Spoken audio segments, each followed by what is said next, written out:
Chapter 9, Wilbur's Boat. Although it is made of thin, delicate strands, the web is not easily broken. However, a web gets torn every day by insects that kick around in it, and a spider must rebuild it when it gets full of holes. Charlotte liked to do her weaving during the late afternoon, and Fern liked to sit nearby and watch.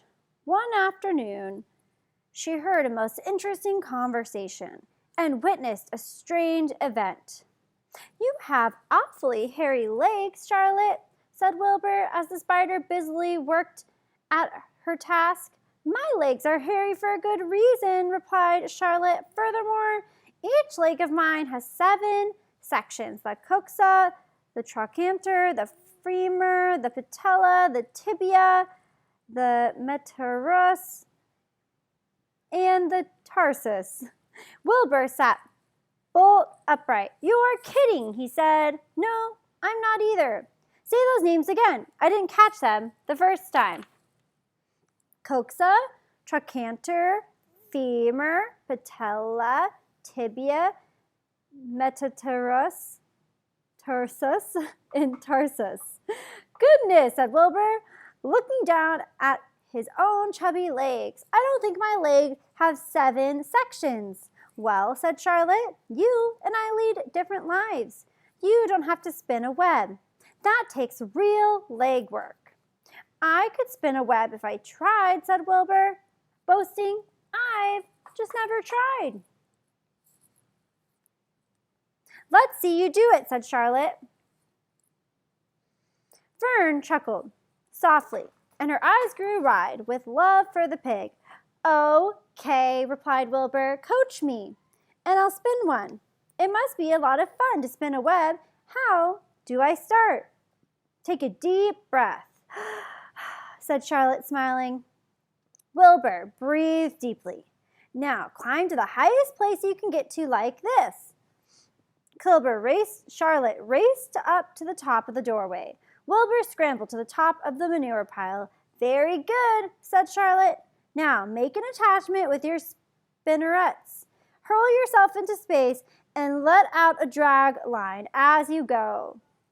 Wilbur hesitated a moment, then jumped out into the air. He glanced hastily behind to see if a piece of rope was following him to check his fall, but nothing seemed to be happening in his rear.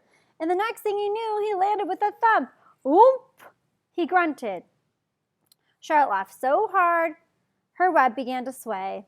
"What did I do wrong?" asked the pig, when he recovered from his bump. "Nothing," said Charlotte. "It was a nice try." "I think I'll try again," said Wilbur cheerfully. I believe what I need is a little piece of string to hold me." The pig walked to his yard. "You there, Templeton?" he called. The rat poked his head out from under the trough. "Got a little piece of string I could borrow?" asked Wilbur. "I need it to spin a web." "Yes, indeed," replied Templeton, who saved string. "No trouble at all. Anything to oblige." He crept down into his hole, pushed the goose egg out of the way, and returned with an old piece of dirty white string. Wilbur examined it. "That's just the thing," he said. "Tie one end to my tail, will you, Templeton?" Wilbur crouched low with his thin, curly tail toward the rat. Templeton seized the string, passed it around the end of the pig's tail, and tied 2 half hitches. Charlotte watched in delight. Like Fern, she was truly fond of Wilbur, whose smelly pen and stale food attracted the flies that she needed. And she was proud to see that he was not a quitter and was willing to try again to spin a web. While the rat and the spider and the little girl watched, Wilbur climbed again to the top of the manure pile, full of hope, energy, and hope. "Everybody watch," he cried, and summoning all his strength, he threw himself into the air, head first. The string trailed behind him, but as he had neglected to fasten the other end onto anything, it didn't really do any good, and Wilbur landed with a thud, crushed and hurt. Tears came to his eyes. Templeton grinned. Charlotte just sat quietly. After a bit, she spoke. "You can't spin a web, Wilbur, and I advise you to put the idea out of your mind. You lack two things needed for spinning a web." "What are they?" asked Wilbur sadly. "You lack a set of spinnerets, and you lack knowing how. But cheer up, you don't need a web. Zuckerman supplies you with 3 big meals a day. Why should you worry about trapping food?" Wilbur sighed. "You're ever so much cleverer and brighter than I am, Charlotte. I guess I was just trying to show off. Serves me right." Templeton untied his string and took it back to his home. Charlotte returned to her weaving. "You needn't feel too badly, Wilbur," she said. "Not many creatures can spin webs.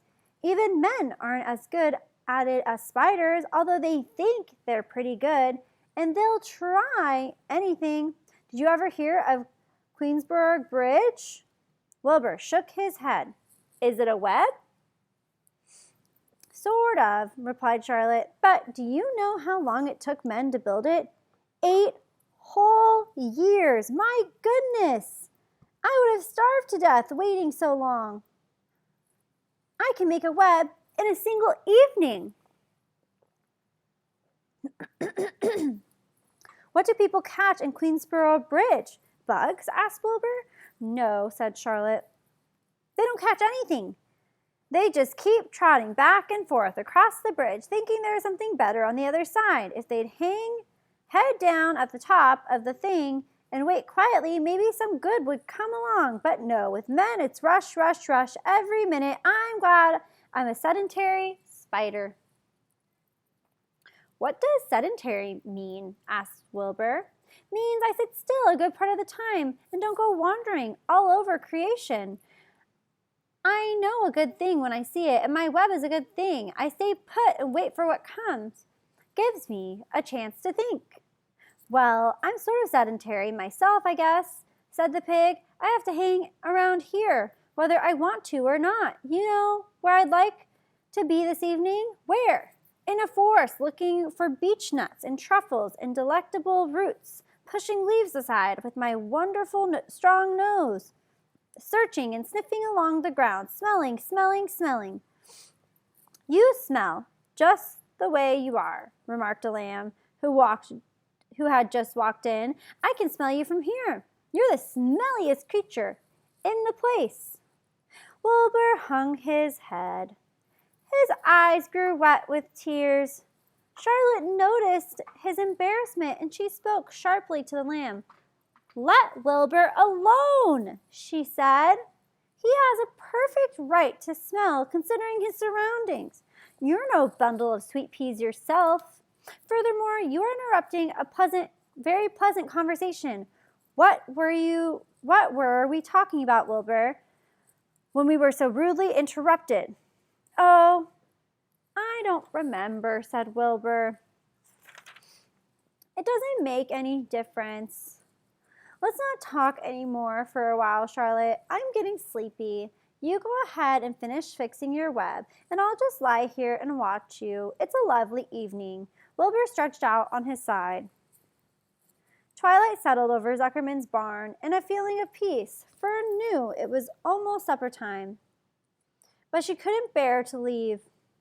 Swallows passed on silent wings in and out of the doorways, bringing food to their young ones. From across the road, a bird sang, "Whip poor Will, whip poor Will." Livy sat down under an apple tree and lit his pipe. The animals sniffed the familiar smell of strong tobacco. Wilbur heard the trill of the tree toad and the occasional slamming of the kitchen door. All these sounds made him feel comfortable and happy, for he loved life and loved to be a part of the world on a summer evening. But as he lay there, he remembered what the old sheep had told him. The thought of death came to him, and he began to tremble with fear. "Charlotte," he said softly. "Yes, Wilbur?" "I don't want to die." "Of course you don't," said Charlotte in a comforting voice. "I just love it here in the barn," said Wilbur. "I love everything about this place." "Of course you do," said Charlotte. "We all do." The goose appeared, followed by her 7 goslings. They thrust their little necks out and kept up a musical whistling. Like a tiny troupe of pipers, Wilbur listened to the sound with love in his heart. "Charlotte," he said. "Yes," said the spider. "Were you serious when you promised you would keep them from killing me?" "I was never more serious in my life. I'm not going to let you die, Wilbur." "How are you going to save me?" asked Wilbur, whose curiosity was very strong on this point. "Well," said Charlotte vaguely, "I don't really know, but I'm working on a plan." "That's wonderful," said Wilbur. "How is the plan coming, Charlotte? Have you got very far with it? Is it coming along pretty well?" Wilbur was trembling again, but Charlotte was cool and collected. "Oh, it's coming all right," she said lightly. "The plan is still in its early stages and hasn't completely shaped up yet, but I'm working on it." "When do you work on it?" he begged Wilbur. "When I'm hanging head down at the top of my web. That's when I do my thinking, because then all the blood is in my head. I'd be only too glad to help in any way I can." "Oh, I'll work it out alone," said Charlotte. "I can think better if I work alone." "All right," said Wilbur, "but don't fail to let me know if there's anything I can do to help, no matter how slight." "Well," replied Charlotte, "you must try to build yourself up. I want you to get plenty of sleep and stop worrying. Never hurry and never worry. Chew your food thoroughly and eat every bite of it, except you must leave just enough for Templeton. Gain weight and stay well. That's the way you can help. Keep fit and don't lose your nerve. Do you think you understand?" "Yes, I understand," said Wilbur. "Go along to bed then," said Charlotte. "Sleep is important." Wilbur trotted over to the darkest corner of his pen and threw himself down. He closed his eyes. In another minute, he spoke. "Charlotte," he said. "Yes, Wilbur?" "May I go out to my trough and see if I left any of my supper? I think I left just a tiny bit of mashed potato." "Very well," said Charlotte, "but I want you in bed again without delay." Wilbur started to race out to his yard. "Slowly, slowly," said Charlotte. "Never hurry and never worry." Wilbur checked himself and crept slowly to his trough. He found a bit of tomato and chewed it carefully, swallowed it, and walked back to bed. He closed his eyes and was silent for a while. "Charlotte," he said in a whisper. "Yes." "May I get a drink of milk? I think there are a few drops of milk left in my trough." "No, the trough is dry. I want you to go to sleep. No more talking. Close your eyes and go to sleep." Wilbur shut his eyes. Fern got up from her stool and started for home, her mind full of everything she had seen and heard. "Good night, Charlotte," said Wilbur. "Good night, Wilbur." There was a pause. "Good night, Charlotte." "Good night, Wilbur." "Good night." "Good night."